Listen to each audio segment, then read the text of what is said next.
reporting on the games you love by people who love to game. The MMO Reporter Network. MMO Reporter's PAX Prime coverage is brought to you by Dragon Fantasy, The Black Tome of Ice, a 16-bit styled JRPG coming soon on Steam, iOS, Android, 3DS, and Wii U. Hey everybody, it's Jason with MMO Reporter here at PAX Prime on Friday again. I'm with Jordan from Haribrained Schemes. That's right. Not Just the other about, thing like, that I said wrong the last time. The craziest thing you can think, right? Haribrained Schemes. It is. It's totally crazy. Yeah, that's the way we view everything. It's kind of like when we drew ideas, everyone goes, yeah, that one's not harebrained enough, we shouldn't do it. Perfect. Well, Haribrained has a couple of new games coming out. One is a new Battletech game. First time really officially for the computer. It looks pretty interesting. Tell me what's going on with your new Battletech game.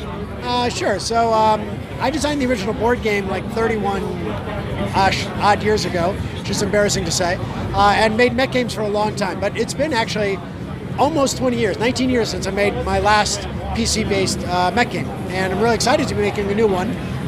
We're going to be able to do this turn-based, highly detailed control of the mechs, much more detailed skill trees and of the mech warriors, so you can really get a lot more synergies between, really tweaking out the mechs in great detail and the mech warriors in detail.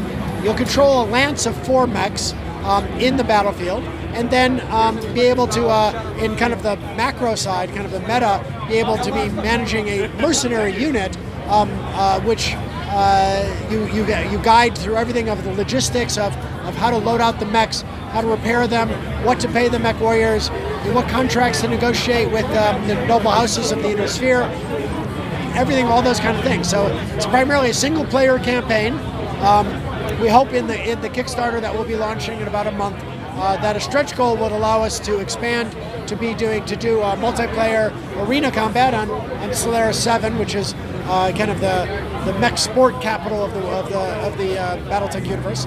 The game will be set in the 3025 era. That's kind of the early part of the Battletech timeline, where you've got great, crazy politics going on between these noble houses, and you as a mercenary unit are navigating between them. That's awesome. You've got some PvP elements coming into this for multiplayer. I know primarily you would mention lots of story, lots of in-depth single-player campaign. Tell me about the multiplayer elements that you want to bring to this. Yeah, so our hope is, if the funding of the campaign goes well, that we'd be able to introduce both Friends Invite and match-made multiplayer games that would take place inside this arena context of the Solaris 7 planet. We're playing with several different kinds of ways to approach that and make it very fluid. Something we'll obviously experiment further with as we get further in development. We're just right now in pre-production. But we have some pretty interesting ideas I can't go into that I think would hopefully make it very fast to play, but yet still give you that depth of play that we really want to get out of the mechs. Sounds fantastic. I'm looking forward to it. You should all go and check out the Kickstarter for it. You'll see the link below the video on the website.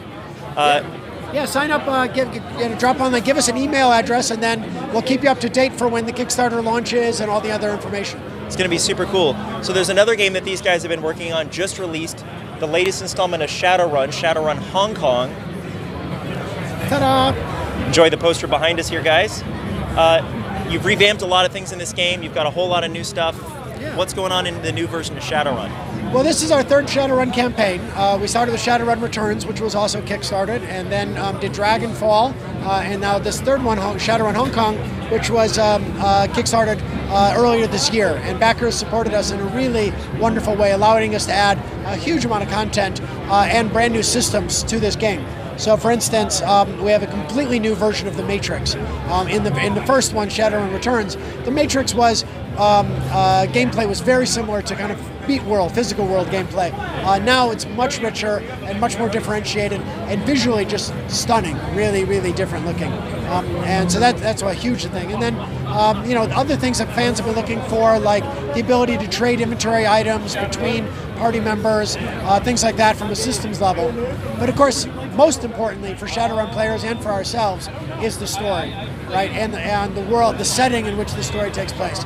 So we had done a backer survey for which cities they wanted to see us to set campaigns in, and Germany was number 1, and that's where Dragonfall was set, and then Hong Kong was number 2, and so that's where this one is set. And it's a really rich, really enormously different setting from the other previous games. Everything from magic to politics to interpersonal relationships is very different in Hong Kong. The story is a great one of that Andrew and Mitch and Mike came up with, that really brings together arcs, Shadowrun Seattle, characters from Seattle over to Hong Kong in a really natural way, and they're powerful story writers, and they did a great job on it. Well, Jordan, it sounds absolutely amazing. I'm really looking forward to playing both of these games. I need to pick up a copy of Shadowrun Hong Kong. I hope to see you guys playing Shadowrun Hong Kong. Maybe we can play together. I want to thank you very much for your time, Jordan. My pleasure. Thank you. Everybody stay tuned. We're going to have a lot more for you from PAX over the course of the weekend. Take care.